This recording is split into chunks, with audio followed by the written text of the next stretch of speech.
नमस्कार।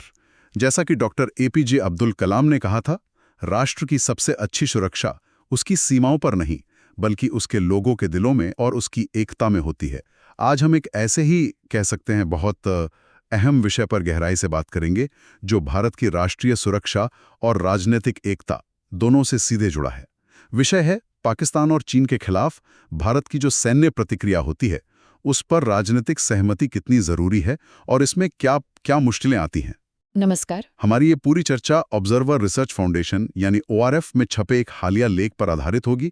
हम कोशिश करेंगे कि इस लेख के तर्कों और विश्लेषण को निष्पक्ष रूप से समझें। बिल्कुल। और हाँ, ये विषय खास तौर पर उन लोगों के लिए बहुत काम का हो सकता है जो यूपीएससी सिविल सेवा परीक्षा की तैयारी कर रहे हैं, क्योंकि ये जनरल स्टडीज के पेपर में national security, foreign policy, policy making, internal security, इन सब अहम हिस्सों से जुड़ता है। सही कहा। और जाहिर है, एक जागरूक नागरिक नाते भी ये जानकारी हम सब के लिए जरूरी है। तो हमारा मकसद यही रहेगा कि ओआरएफ के इस लेख में जो अलग-अलग नजरिए हैं, जो ऐतिहासिक घटनाएं बताई गई हैं और भविष्य के लिए जो रणनीतियां सुझाई गई हैं, उनको बिना किसी पक्षपात के परखें, ताकि इस मुश्किल मुद्दे की एक साफ और संतुलित तस्वीर सामने आ सके। तो चलिए फिर शुरू करते हैं, इस विषय की परतें खोलते हैं। शुरुआत करते हैं एक हालिया राजनीतिक बयान से। इसने इस पूरी बहस को कह सकते हैं फिर से हवा दे दी है। पूर्व गृह और वित्त मंत्री पी चिदम्बरम का एक खुलासा सामने आया। हाँ, ये खुलासा जुड़ा है 26 नवंबर 2008 के मुंबई आतंकी हमलों से। चिदम्बरम जी ने बताया कि हमलों के बाद भारत की तरफ से जवाबी सैन्य कार्रवाई या मतलब बल प्रयोग पर गंभीरता से विचार हुआ था। उनके मुताबिक उन्होंने उस वक्त के प्रधानमंत्री और दूसरे संबंधित अधिकारियों के साथ इस पर चर्चा भी की थी।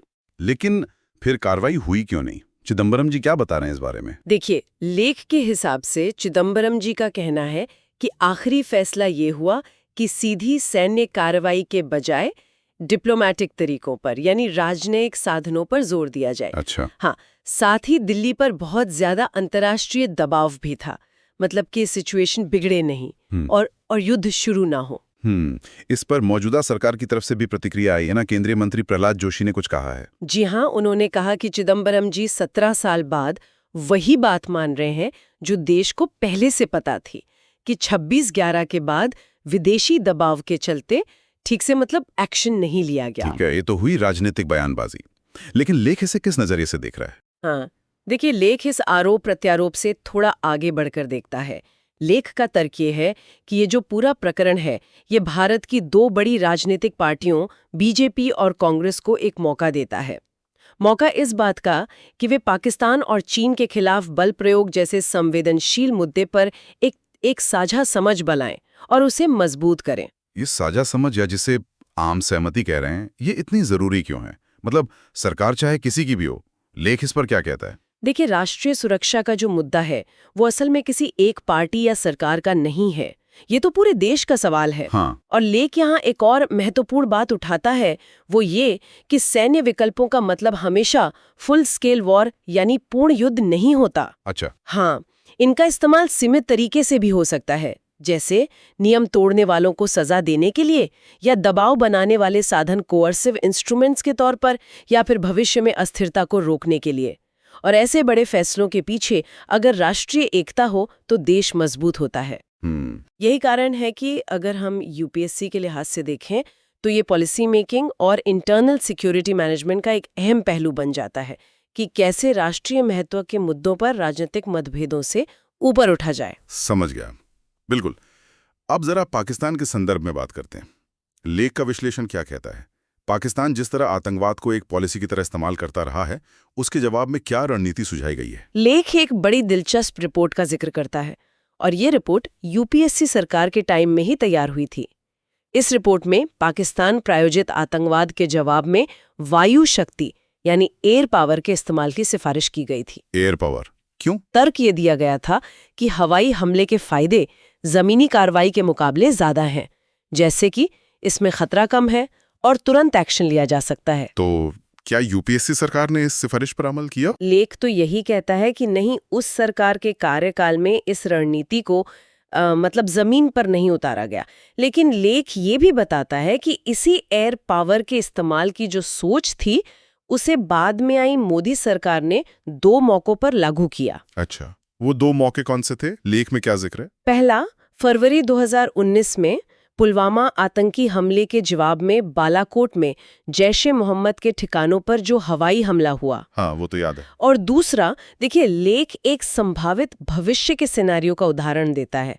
मान लीजिए, ये सिर्फ एक उदाहरण है कि अप्रैल 2025 में पहलगाम में नागरिकों का नरसंहार होता है तो भारत ऑपरेशन सिंदूर लॉन्च कर सकता है। ये सिर्फ ये दिखाने के लिए है कि इस नीति को आगे कैसे इस्तेमाल किया जा सकता है। ये साफ करना जरूरी है कि अप्रैल 2025 की घटना और ऑपरेशन सिंदूर ये लेख में एक काल्पनिक उदाहरण के तौर पर है, कोई असल घटना नहीं। समझ गए, सिर्फ एक हाइपोथेटिकल उदाहरण है। बिल्कुल। तो इन उदाहरणों से लेख ये तर्क देता है कि पाकिस्तान के मामले में बल प्रयोग पर एक हद तक सहमति का कह सकते हैं परीक्षण हुआ है। तो इसका मतलब ये हुआ कि भविष्य में भी पाकिस्तान के रवैये को देखते हुए इस तरह की सहमति और रणनीति काम की बनी रहेगी। निश्चित तौर पर लेख का मानना है कि कोई भी भारतीय सरकार आने वाले कई सालों तक रावलपिंडी यानी पाकिस्तानी मिलिट्री एस्टैब्लिशमेंट के जो चरमपंथी और आक्रामक एजेंडे हैं उनसे बच नहीं सकती। इसलिए भारत के दोनों प्रमुख राष्ट्रीय दलों के लिए ये फायदेमंद है कि वो पाकिस्तान के खिलाफ बल प्रयोग के मुद्दे पर एक टिकाऊ सहमति बनाए। ये सिर्फ राजनीतिक सुविधा नहीं बल्कि राष्ट्रीय सुरक्षा की जरूरत है। ठीक है, पाकिस्तान के बाद अब चीन की चुनौती पर आते हैं। ये मोर्चा तो शायद और भी ज्यादा पेचीदा है जी। इस बार लेख क्या रणनीति सुझाता है? हाँ, चीन के मामले में लेख एक अलग लेकिन उतनी ही महत्वपूर्ण रणनीति का जिक्र करता है। यहाँ सिफारिश थी जैसे को तैसा की, मतलब जिसे अंग्रेजी में क्विड प्रो क्वो कहते हैं। क्विड प्रो क्वो, इसका मतलब क्या है? इसका मतलब है कि अगर चीनी सेना यानी पीपल्स लिबरेशन आर्मी भारतीय क्षेत्र पर कब्जा करने की कोशिश करती है तो भारत को भी जवाब देना चाहिए। कैसे?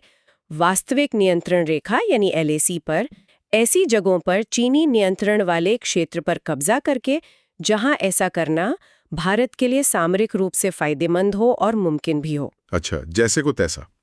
तो 2020 में LAC पर जो हुआ था, लेख उसका ब्यौरा कैसे देता है? लेख बताता है कि अप्रैल-मई 2020 में PLA ने लद्दाख में LAC पर कई जगहों पर स्टेटस को यानी यथास्थिति को बदलने की कोशिश की और भारतीय गश्त वाले इलाकों में घुसपैठ की। इसके बाद जून 2020 के मध्य में गलवान घाटी में PLA के साथ वो हिंसक झड़प हुई जिसमें भारत के 20 सैनिक शहीद हुए और चीन को भी नुकसान हुआ। हाँ, गलवान। भारतीय सेना ने अगस्त 2020 के आखिर में एक बहुत ही अहम और साहसिक ऑपरेशन किया। उन्होंने कैलाश रेंज के उन चोटियों पर नियंत्रण हासिल कर लिया जिन पर चीन अपना दावा करता था। कैलाश रेंज ऑपरेशन, इसका नतीजा क्या निकला फिर? क्या इससे चीन पर कोई दबाव बना? बिल्कुल। लेख के मुताबिक इस कदम का सीधा असर हुआ। फरवरी 2021 में चीन पैंगोंग झील के उत्तरी और दक्षिणी किनारों से एक तय तरीके से पीछे हटने पर राजी हुआ और इसके बदले में भारत भी कैलाश रेंज की उन चोटियों से पीछे हटा। इसमें दोनों तरफ से भारी सैन्य साजो सामान और बड़ी संख्या में सैनिक शामिल थे। तो ये दिखाता है कि जैसे को तैसा वाली रणनीति अगर सही ढंग से लागू की जाए तो दबाव बनाने में कारगर हो सकती है। लेकिन इस महत्वपूर्ण सैन्य कार्रवाई पर भारत में राजनीतिक प्रतिक्रिया कैसी रही? क्या इस पर वैसी ही सहमति दिखी जैसी शायद पाकिस्तान वाले मामले में दिखती है? देखिए, यहाँ मामला थोड़ा अलग और दिलचस्प है। लेख बताता है कि जब भारतीय सेना ने कैलाश रेंज पर नियंत्रण किया तो विपक्षी दल कांग्रेस की शुरुआती प्रतिक्रिया तो सकारात्मक थी। उन्होंने सेना की तारीफ की। हाँ, शुरू में तो ऐसा ही लगा था। लेकिन बाद में मोदी सरकार को कुछ विश्लेषकों और वर्गों से आलोचना झेलनी पड़ी। लेख इस विडंबना की तरफ भी इशारा करता है कि इन आलोचकों में कुछ वो लोग भी शामिल थे जिन्होंने पहले मनमोहन सिंह सरकार के टाइम में इसी तरह के जैसे को तैसा वाले जवाबी उपायों की सिफारिश की थी। अच्छा, ये तो दिलचस्प है। हाँ, आलोचना का एक पॉइंट ये भी था कि शायद ये कदम घरेलू राजनीतिक फायदे के लिए उठाया गया था। हालांकि लेख का मानना है कि ये कार्रवाई जैसे को तैसा की जो मूल सिफारिश थी उसके काफी करीब थी, भले ही पूरी तरह से ना हो। लेकिन क्या भारत ने बाद में भी चीन की घुसपैठ की कोशिशों के खिलाफ ऐसा ही आक्रामक जैसे को तैसा वाला रवैया जारी रखा? लेख के अनुसार ऐसा नहीं हुआ। बाद के जो घटनाक्रम हुए, जब चीन ने दूसरे इलाकों में यथास्थिति बदलने की कोशिश की, तो नरेंद्र मोदी के नेतृत्व वाली एनडीए सरकार ने ज्यादातर रक्षात्मक सैन्य उपाय अपनाए। मतलब कैलाश रेंज जैसे महत्वपूर्ण पहाड़ी ठिकानों पर कब्जा करने जैसे आक्रामक सामरिक जवाबी कदम नहीं उठाए गए। लेख इसके क्या कारण बताता है? ये रक्षात्मक रवैया क्यों अपनाया गया? लेख में 2 मुख्य कारण गिनाए गए हैं। पहला, चीनी घुसपैठ और क्षेत्र पर नियंत्रण का जो स्केल था वो काफी बड़ा था। इससे भारतीय सेना के लिए कैलाश रेंज जैसे सफल ऑपरेशन को हर जगह दोहराना बहुत मुश्किल हो गया। स्केल बहुत बड़ा था। हाँ, और दूसरा कारण था कोविड-19 महामारी। देश भर में जो लॉकडाउन लगा था और महामारी से निपटने की जो चुनौतियां थीं, उन्होंने चीनी घुसपैठ पर भारत की शुरुआती सैन्य प्रतिक्रिया में देरी कर दी। इसका फायदा उठाकर चीन ने जमीन पर अपनी स्थिति मजबूत कर ली, जिसे लेख फेट अकॉम्प्ली कहता है, यानी एक ऐसी स्थिति बना देना जिसे पलटना फिर बहुत मुश्किल हो जाता है। तो भविष्य के लिए चीन और पाकिस्तान दोनों की तरफ से अगर ऐसी हरकतें होती हैं तो उनका तेजी से और असरदार ढंग से जवाब देने के लिए क्या तैयारी चल रही है? क्या लेख इस पर कुछ बताता है? हाँ, लेख ये जरूर बताता है कि भविष्य की चुनौतियों से निपटने के लिए ठोस कदम उठाए जा रहे हैं। इसमें नई सैन्य इकाइयों के गठन और ऑपरेशन का जिक्र है, जैसे भैरव बटालियन और रुद्र ब्रिगेड। साथ ही भविष्य में इंटीग्रेटेड बैटल ग्रुप्स यानी तेज रिएक्शन के लिए बने एकीकृत लड़ाकू समूह, इनको स्थापित करने की योजना है। आईबीजी? हाँ, आईबीजीज। इन यूनिट्स को बेहतर और मॉडर्न हथियारों और सिस्टम से लैस किया जाएगा ताकि वे भविष्य में होने वाले किसी भी उल्लंघन का फौरन जवाब दे सकें और जरूरत पड़ने पर सामरिक बढ़त यानी टैक्टिकल एस्केलेशन हासिल कर सकें। मतलब लड़ाई का पड़ा अपनी तरफ मोड़ सकें। ये मिलिट्री मॉडर्नाइजेशन और तैयारी का एक लगातार चलने वाला प्रोसेस है। तो ये जो पूरा विश्लेषण हमने देखा, जो ओआरएफ के लेख पर आधारित है, इसे भारत को अपने विरोधियों से निपटने के लिए कौन से खास सबक मिलते हैं? क्या निचोड़ निकलता है? लेख मुख्य रूप से 2 बड़े सबक बताता है। पहला सबक चीन के संदर्भ में ज्यादा अहम है। देखिए, भले ही कैलाश रेंज ऑपरेशन के बाद मोदी सरकार की प्रतिक्रिया पीएलए की जमीनी हरकतों के खिलाफ उतनी आक्रामक नहीं रही, फिर भी भविष्य में चीन के खिलाफ कड़ी कार्रवाई पर राजनीतिक सहमति बनाने की गुंजाइश और जरूरत दोनों बनी हुई हैं। यहाँ एक और गंभीर पैटर्न है जिसे लेख उजागर करता है, चीन का वैश्विक संकटों का फायदा उठाने का तरीका। वैश्विक संकटों का फायदा उठाना कैसे? लेख तुलना करता है कि कैसे चीन ने 2020 में कोविड-19 संकट का फायदा उठाया, ठीक वैसे ही जैसे उसने 1962 में क्यूबा मिसाइल संकट के समय दुनिया का ध्यान बटा होने का फायदा उठाकर भारत पर हमला किया था। उस वक्त अमेरिका मदद के लिए आगे आया था, पर तब तक देर हो चुकी थी। इसी तरह 2020 में भी बीजिंग ने महामारी से पैदा हुई जो ग्लोबल उथल-पुथल थी और भारत की जो अंदरूनी चुनौतियां थीं, उनका फायदा उठाया। ये वाकई एक चिंताजनक पैटर्न है। इसका मतलब लेख ये इशारा कर रहा है कि भविष्य में भी चीन किसी बड़े अंतर्राष्ट्रीय संकट या उथल-पुथल का फायदा उठाकर भारत के खिलाफ कोई कदम उठा सकता है। लेख का निष्कर्ष यही निकलता है, ये एक वास्तविक संभावना है जिसके लिए भारत को न सिर्फ सैन्य रूप से बल्कि रणनीतिक और कूटनीतिक यानी डिप्लोमैटिक रूप से भी तैयार रहना होगा। इससे सबक ये मिलता है कि भारत को ग्लोबल डेवलपमेंट्स पर पैनी नजर रखनी होगी और लगातार ये देखना होगा कि दुनिया में कहीं और चल रहा संकट उसकी अपनी सुरक्षा को कैसे प्रभावित कर सकता है, खासकर चीन के इरादों के लिहाज से। समझ गया। और दूसरा प्रमुख सबक क्या है? दूसरा सबक पाकिस्तान और चीन दोनों के खिलाफ बल प्रयोग के उपायों के असल में लागू होने से जुड़ा है। लेख कहता है कि मोदी सरकार द्वारा उठाए गए कदम जैसे बालाकोट एयर स्ट्राइक या लेख में बताया गया वो काल्पनिक ऑपरेशन सिंदूर और कैलाश रेंज पर कब्जा, भले ही ये हर सिचुएशन में लागू न किए गए हों या पूरी तरह आक्रामक ना रहे हों, फिर भी ये आने वाली सरकारों के लिए एक मिसाल या आधार, जिसे अंग्रेजी में प्रेसिडेंट कहते हैं, वो जरूर तय करते हैं। अच्छा, एक प्रेसिडेंट सेट करते हैं। हाँ, भविष्य की सरकारें इन कार्रवाइयों से सीख ले सकती हैं, उनको फॉलो कर सकती हैं और उनमें सुधार भी कर सकती हैं। लेकिन लेख आखिर में इस बात पर सबसे ज्यादा जोर देता है कि सैन्य विकल्पों का इस्तेमाल करने के लिए सबसे निर्णायक चीज सरकार की राजनीतिक इच्छा शक्ति, पॉलिटिकल विल और उसका दृढ़ संकल्प ही रहेगा। चाहे सत्ता में कोई भी पार्टी हो या गठबंधन हो, तकनीक, रणनीति, संसाधन ये सब तभी असरदार होंगे जब पॉलिटिकल लीडरशिप में फैसला लेने और उसे लागू करने का साहस होगा। से पड़ोसियों से लगातार चुनौतियां मिल रही हों, भारत के राजनीतिक दलों के बीच एक गहरी, स्थायी और व्यवहारिक आम सहमति की सख्त जरूरत है। ये न सिर्फ भारत को अपनी स्ट्रेटेजिक ऑटोनॉमी यानी रणनीतिक स्वायत्ता बनाए रखने में मदद करेगा, बल्कि किसी भी खतरे का असरदार और समय पर जवाब देना भी सुनिश्चित करेगा। बिल्कुल सही कहा।